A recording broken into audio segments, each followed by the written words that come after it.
just chilling like a villain, killing time, till everybody what up. You know what I'm saying? What else can you do? Play drum. Drum be a righteous way to kill some time. I know that. I know that.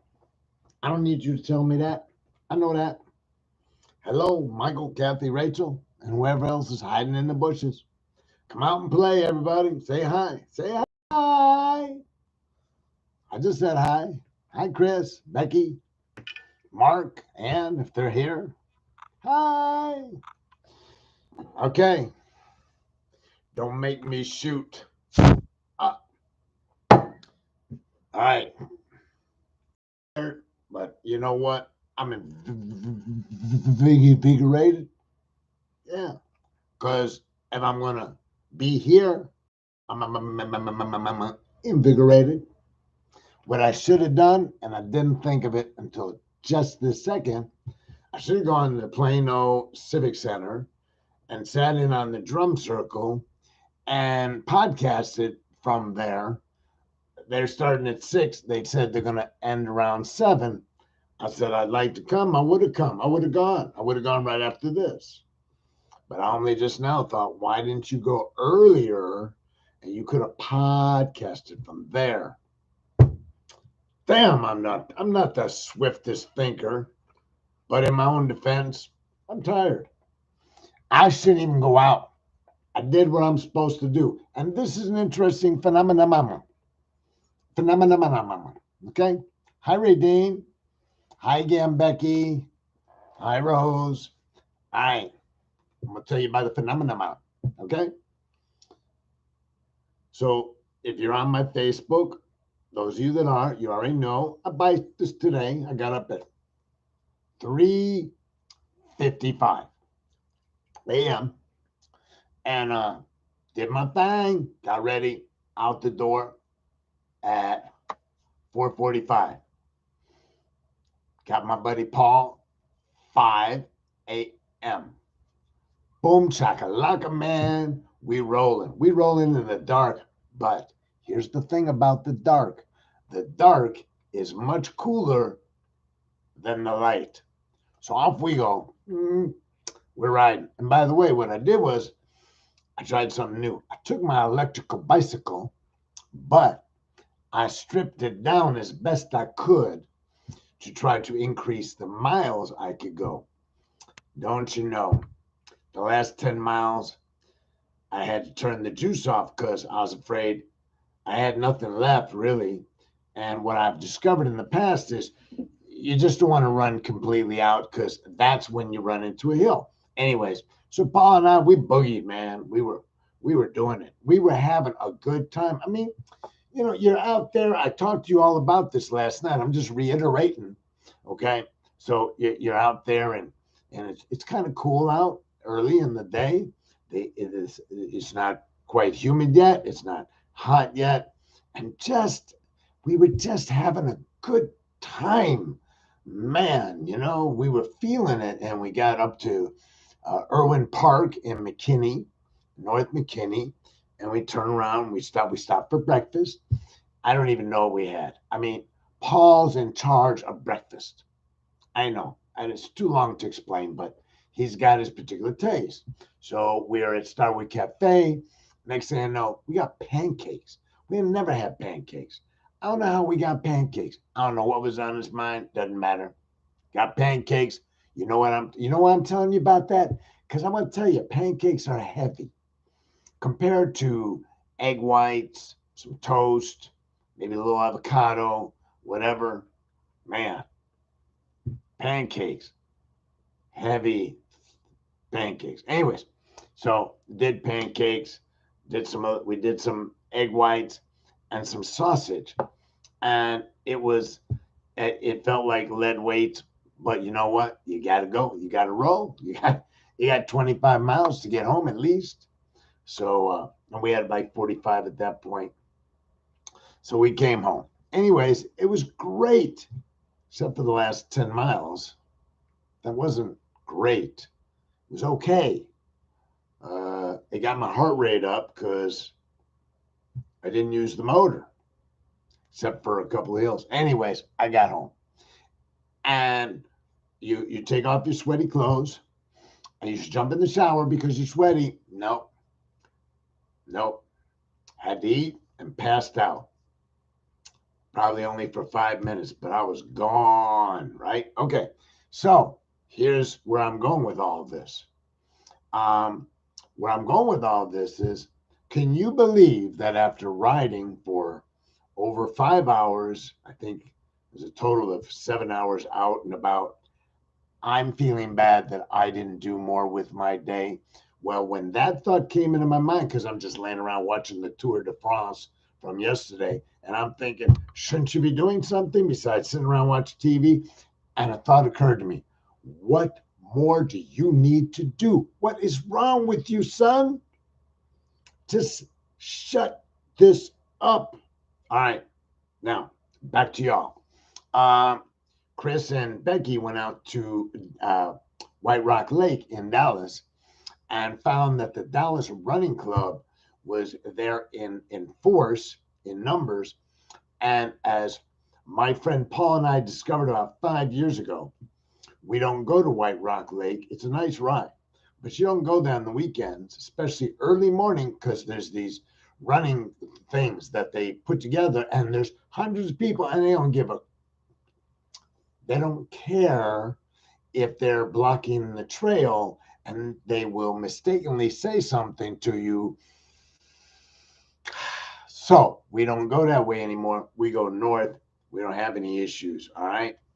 So I'm sorry you had a scary ride, Becky, because I know you're trying to build up your momentum. Isn't your bike called Momentum? Anyways, I know you're trying to build up your momentum and get more miles in. And it doesn't help if the ride isn't fun. It doesn't help if the ride is fraught with peril and fear. So I feel for you. I really do. And I hope tomorrow is better. How is your bottom after the ride? Kathy asked. The truth is, it continues to heal. I had no ill effect from my ride today. So, Kathy is referring, for those of you that haven't been around this week, I got chafed on after 4 days of riding long distance, and I thought, man, I've been in a lot of pain for 2 days, diminished, feeling good, not worried about it, sitting here pain free and digging it. All right, let's get on with the show. All right. For those of you that are new to the show, this is called Ken Goldberg's Law and Disorder. It airs at 6 p.m. Monday through Saturday on Facebook and YouTube. Most of the interactive part takes place on YouTube. People who are watching and typing. People on YouTube are always welcome to type. You can even type after the show is long gone, and I believe I will get a message and then I'll reply. So that's what I know. So there's this drum circle, and I haven't been. Let's hear it for Ken's butt. So, and I wore brand new shorts today. I didn't know if that was the smart play, but I thought if it's something about my shorts, then wear these brand new shorts. Been sitting in the drawer, I don't know how long. Those of you that ride bicycle very much, probably only Chris, you'll end up owning a lot of bike shorts. Anyway, so I tried brand new bike shorts, wasn't sure, like shoes. Like if you're wearing shoes for the first time, sometimes that's not smart, right? If you're going long distance, turned out fine. And I had a stripped down bike, and we pushed it, baby. We pushed it. Here's the thing about bicycling. We don't dictate our ride based on the wind. Thus, we do not go into the wind in the beginning necessarily. That's a smart tactic. Do it when you're fresh, then have the tailwind when you're not so fresh. Here's the problem. White Rock Lake sucks on the weekends. So we go north no matter which way the wind's going. And if the wind pushes us all the way up to McKinney, Texas, well, more power to you. When you turn around and you go, damn, there's a headwind. It's a long way home. Nothing you can do about it, because home, you got to do it. You got to do it. And the sky looked threatening several times, but it doesn't matter. Anyways, that's not the topic. So it's another Saturday night, right? And the topic, or not topic, but the title is It's Saturday Night and I Don't Need Nobody. So I just want to explain that to you. Um, how much of our satisfaction, how much of our contentment, how much even happiness is relied upon in our integration with other persons.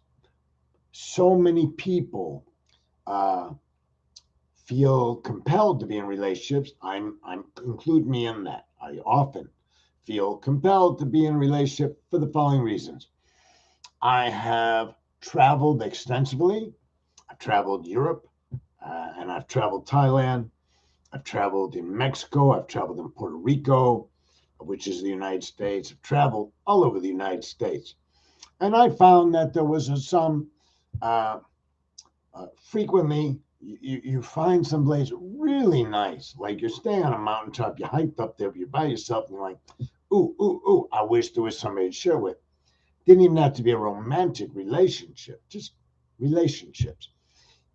So what is the distinction? Some people, like my friend Malcolm Nichols, Malcolm goes everywhere seemingly by himself, mountain ranges and ocean and stuff, and seems to be fully content. I mean, I'm sure if he wanted a companion, male or female, he could make that happen, but he doesn't seem to pursue that.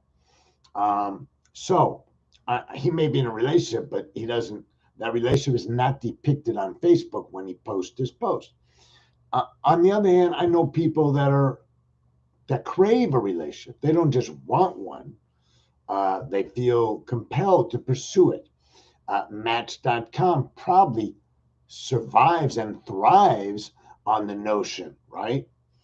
Um, so I have a myriad of wonderful friends. I have friends that are female. I have friends that are male. I probably have some that are unisex or asexual or gay or whatever. I'm just saying they'd still be male or female, wouldn't they? Um, and so I go through periods. I go up and down. I go up and like, it would be nice to ABC, whatever it is. Then you're down here and you're like, you know what? ABC is not that particularly something to aspire to. Let me be content with DEF. And then another wave comes and you find yourself teetering and thinking, wow. Now, some of this has to do with the facts of your particular life. And I'm saying you because everybody here is either in a relationship or has been in a relationship.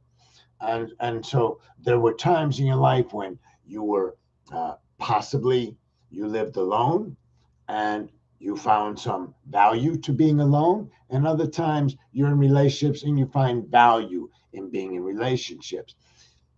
The thing is, we are seemingly by nature uh, humans who part of our nature is to cohabitate, possibly because biologically we wanted to propagate the species, whatever it is. I'm no scientist, but I find it intriguing that many of us have perfectly good lives. We have food on the table, a bed to sleep on, we have a car to drive us where we want to go, or a bicycle, or both. Life is good. Why do we perceive somewhere inside ourselves that we are not content? What is it that drives humans to seek companionship? Because if you study the great theologians, if you study the great philosophers, it's a rare moment when relationships should be dominant. They there's great quotes from great speakers and writers and orators about relationships. But at the end of the day, if you look closely and if you study psychology or you'll find that happiness is an inside job. So, what takes people out of themselves and embarks them on a journey that is often fruitless, unproductive, or even painful, right? And I've counseled, I couldn't begin to count the number of people I have counseled about relationships. Now, I don't counsel myself so much because, like a lawyer who represents himself as a fool for a client, a lot of times when you're trying to manage your psychological well-being, it's best to have outside voices, right? And I have my outside voices, people. God with skin on, I've heard referred to. And I find great satisfaction in bouncing these kinds of uh, dilemmas off of other persons. But in Buddhism, it eventually comes back around to me, meditation and practice, and it overwhelmingly, I have come to the conclusion that I lead a pretty good life, that I and many others have every reason to be content, even happy. And yet, there's frequently this, this urge that usurps your sensibilities, your comfort, your happiness, and says, "Oh well, I'm not complete yet. I haven't completed this journey because this journey should be." Now, I've told some of you who are close friends. I'm sure I've talked to Chris about this in our many rides, and that as we get older, um, you know, we had a podcast about this. Women adapt better to being alone as they age than men. Don't know why, have no idea, and it's irrelevant.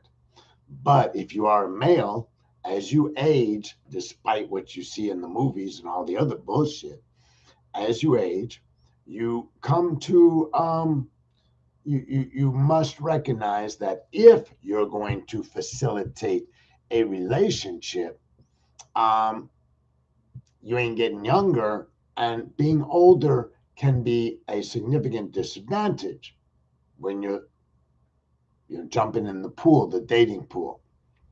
And Kathy, I hear you. Like Kathy just said, I miss my husband, but I'm content with my solitude now. And Kathy just used the key word, solitude. Paul Tillich, a great theologian, Catholic theologian, wrote Solitude versus Loneliness. He wrote a chapter in a book. I can't think of the book right now, but it doesn't matter. You don't need to run out and get it. And he had this very excellent dissertation on the difference between what we call loneliness and what we call solitude. And that solitude is being alone and being comfortable and maybe even being productive spiritually in that solitude, versus loneliness, which is more feels like an affliction, very little contentment within it, and not much growth in it, except to the extent that it stimulates you to do something different with your life, and that tends to bring about change, and that can be good. But just wallowing in loneliness is typically regarded, at least by me, as a negative feature of my psychological well-being. Okay, when I am in a space that I recognize I call solitude, as Kathy just referred to it, I'm usually in a good space. Solitude can be rewarding. Loneliness can not, it doesn't feel rewarding, but it does feel compelling. It can get me to do some things that I might not do. Sometimes loneliness will get me to go to a drum circle. Sometimes this feeling of loneliness will get me to go out and see a movie, even if I go by myself, because I know that when I'm sitting in a movie theater looking at the big screen, that for the 2.5 hours that I'm there, I'll kind of forget everything. I'll forget what I was experiencing, and I'll get caught up in the movie. I do the same thing with the TV, by the way. So Loneliness can precipitate something positive, but loneliness itself, I don't think so. Solitude is a place of great spiritual value. It's a place where contentment reigns supreme generally, right? So why is it we intrude into our wellness? Why is it anybody intrudes into their own spiritual and psychological and emotional well-being? Now, three of you are widows. So I don't know. My dad died when he was about 80 and my mom was about 79. And I thought, since my mom was still very active physically, she was in good shape at 79. They've been married 56 years. I just thought she would pal up with somebody. But she spent the next 25 years unencumbered with the relationship. She seemed to be quite content with uh, um, her dog, a Chihuahua, the later years. She seemed quite content to interact with family. I never saw her seeking out uh, a companion in that regard, like a romantic companion. She lived alone. She did the crossword puzzles. She came down. She played bridge with the girls. She went to exercise classes. Um, and even when she was in contact with men she had known her whole life from high school or post high school, men that she had been in her life they were friends. She never really did anything with any of them. And I'm talking anything. When I say anything, I mean she rarely entertained the idea of visiting with them. She she just didn't. So I don't know if that's smart or not. I don't think not getting in a relationship is smart. I don't think getting in a relationship is smart. And all I'm saying, Rose, is that I don't know why not getting in a relationship. I think as her children, we would have preferred that she had some companionship. Our preference, of course, didn't have anything to do with her reality. So I know other people similar in age to my mom who managed to couple at a later age. Becky and I have talked about this. Becky's mom was dating into her 70s and such. And, we all have our stories. Everybody here knows somebody that did something. And whether we approved of it, whether we thought it was healthy or not, there's this broad spectrum that you have viewed from the stands, right?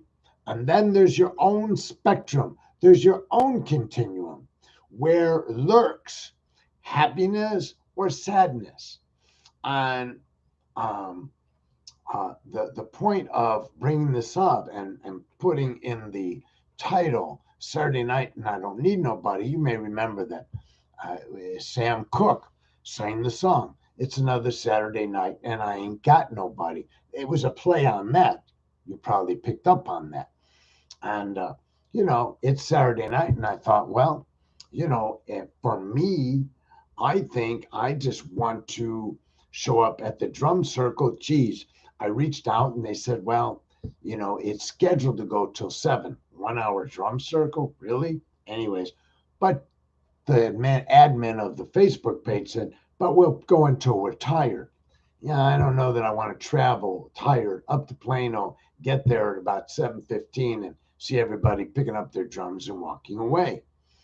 Teaching another all the changes in me after 40 years is just too much work now, and I do not have the patience to learn the habits of another human, says Ray Dean. Chris says the old lady next door had a boyfriend. She was 89. Yeah, and I have a next door neighbor. We share a common wall. I live in a duplex. A duplex in Texas means you have two units with a common wall.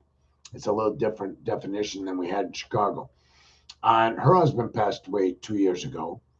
They were an older couple. She's got a boyfriend now. In fact, He's been in AA for 40 years. I find that fabulous. Anyways, they're pretty much living together at this point. And I don't even know where she found the guy. I don't really know her life. I see her walking her dog. I talk to her about things that are useful to both of us, like hey, you want to get your windows replaced, stuff like that. I don't talk to her about social things. You know, her husband died on July 4th. I believe it would be 2 years. Well, we missed last year, 3 years. 3 years.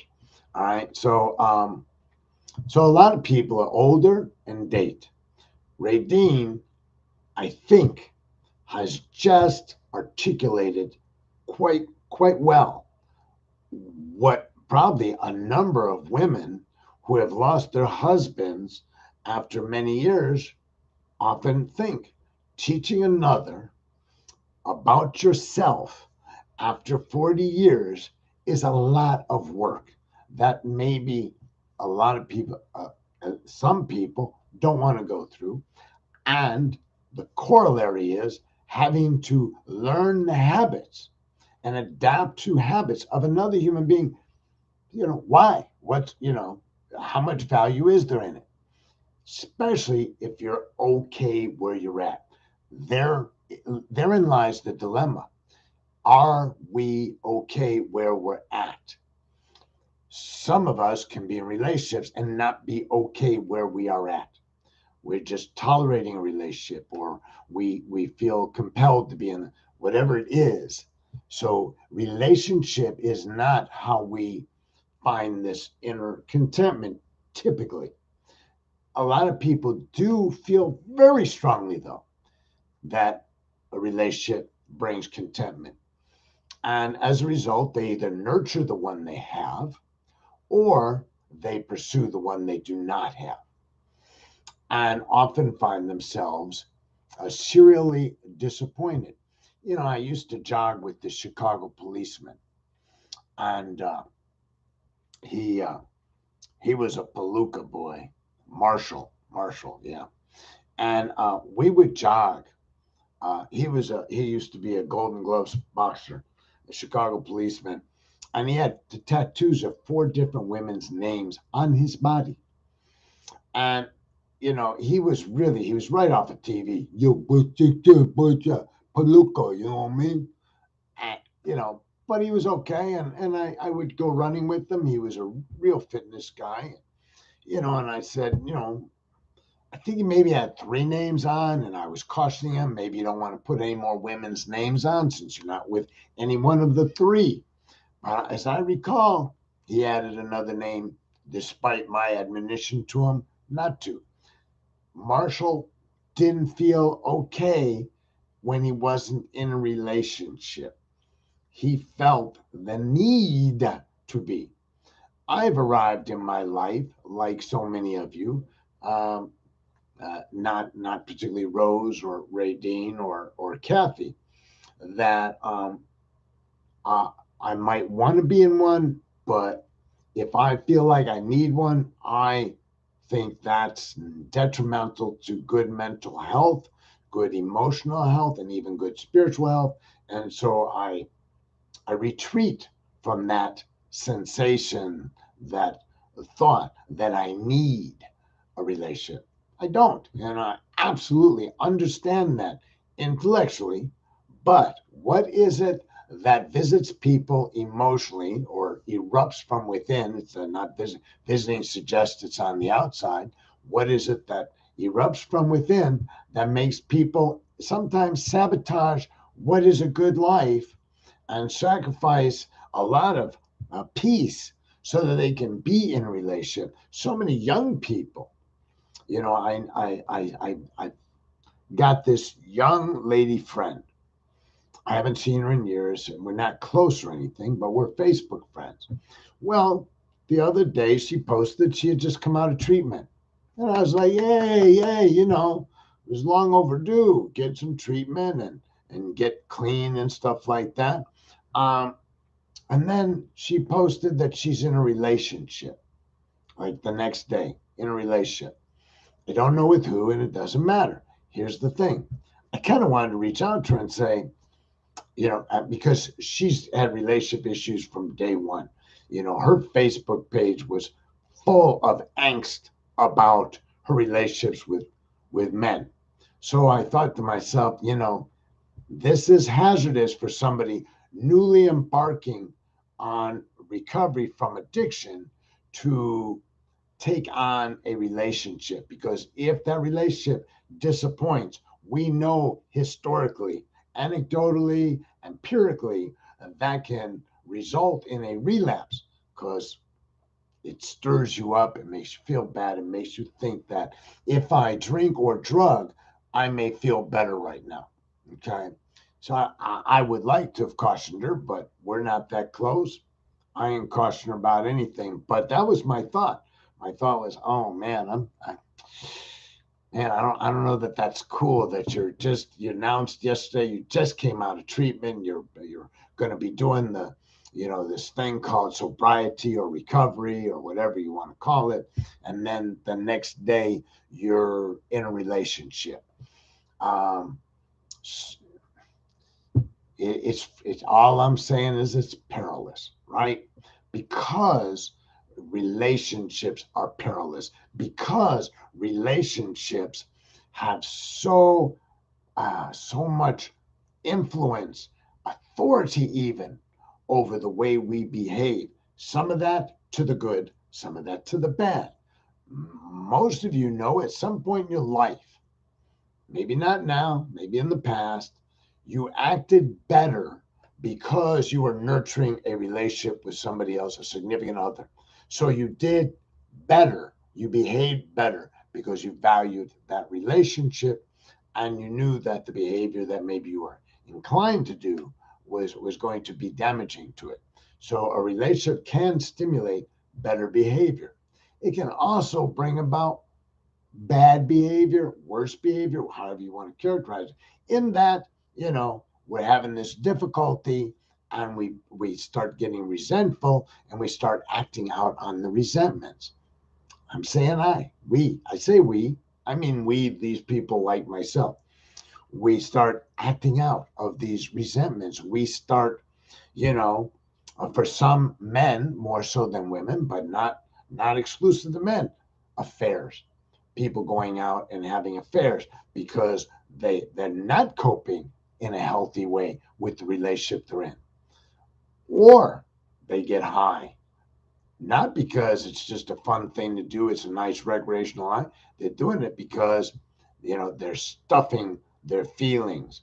There's usually these negative feelings where um, they withhold affection because they're in a relationship and they feel that affection is being withheld from them.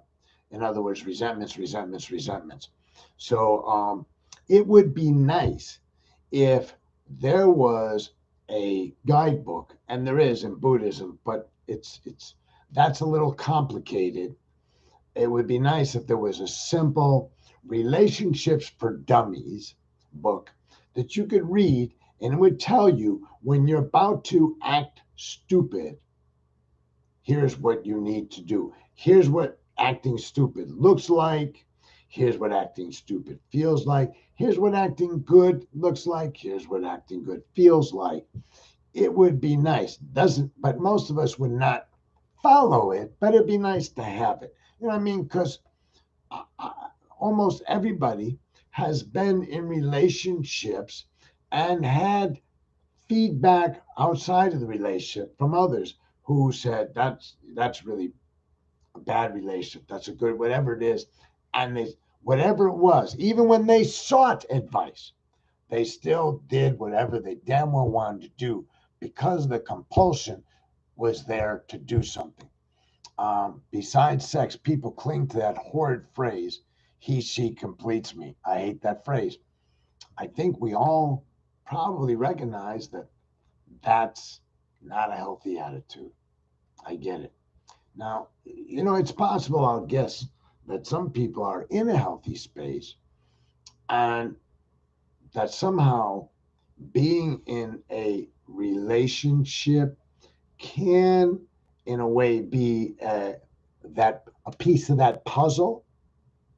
It could be somehow it helps complete the puzzle.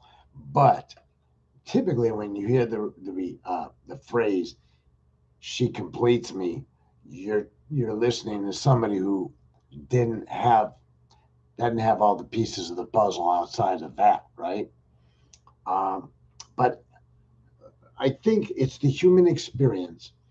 I would doubt that anybody who's listening to this podcast doesn't have the ability, whether you have the willingness, the ability to relate to what I'm saying, in that there seems to be something that churns us, that pushes us towards relationships. And maybe that goes away for women as they get older. In my experience, that's not uncommon.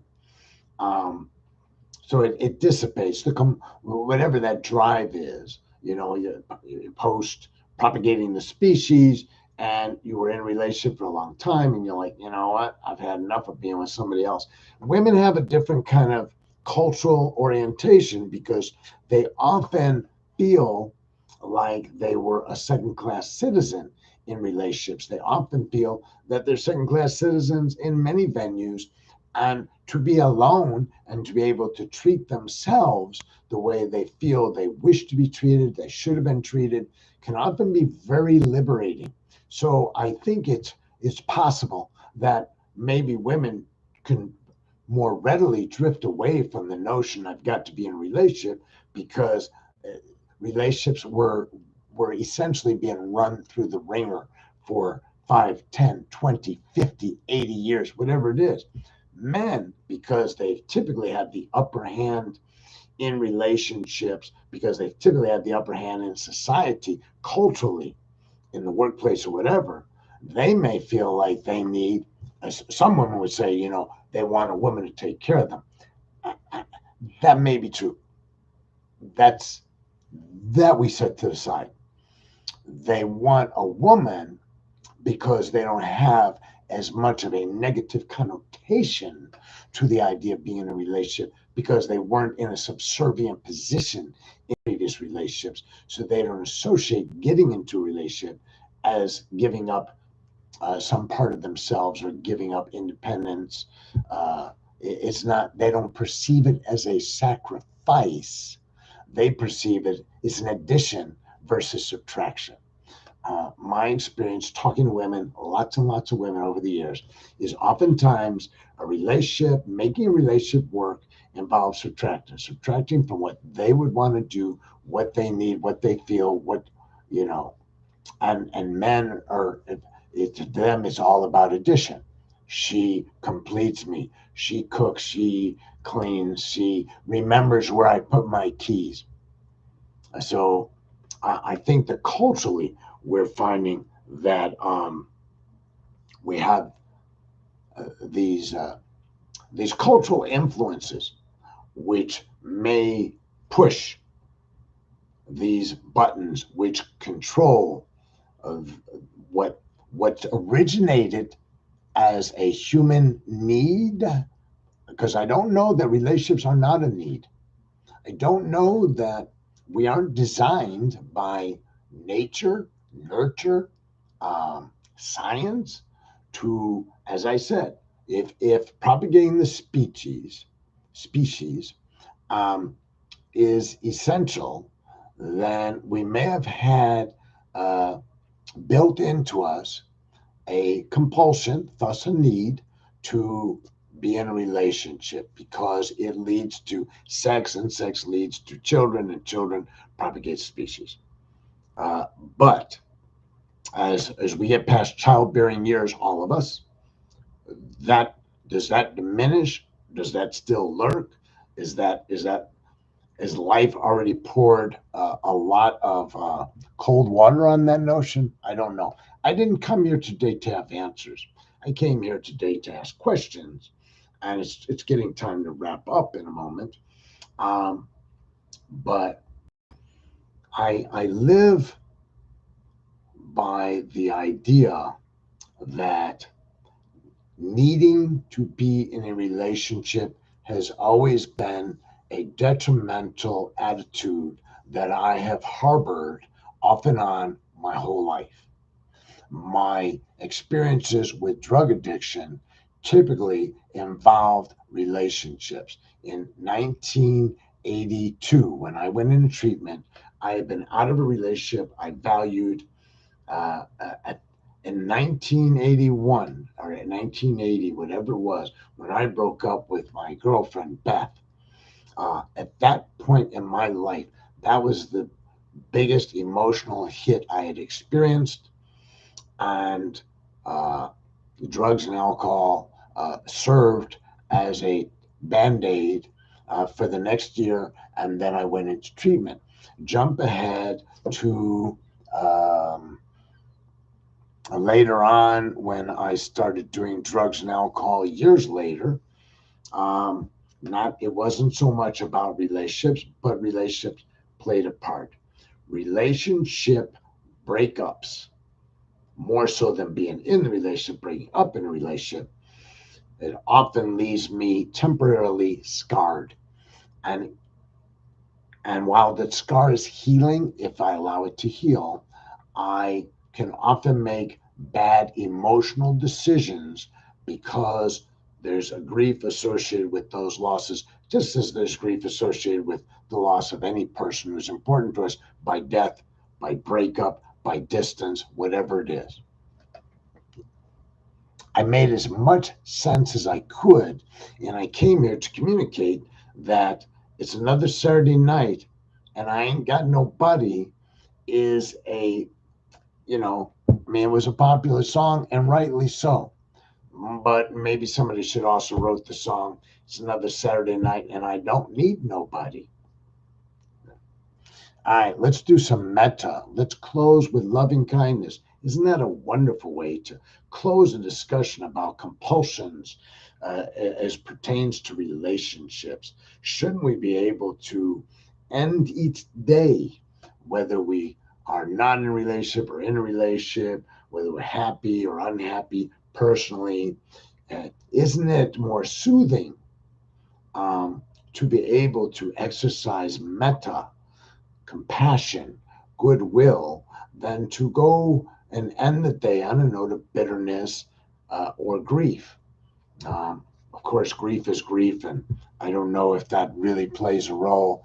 I don't know that you can ever diminish grief simply by practicing this, bringing the hands together before the heart. I would implore you to do it.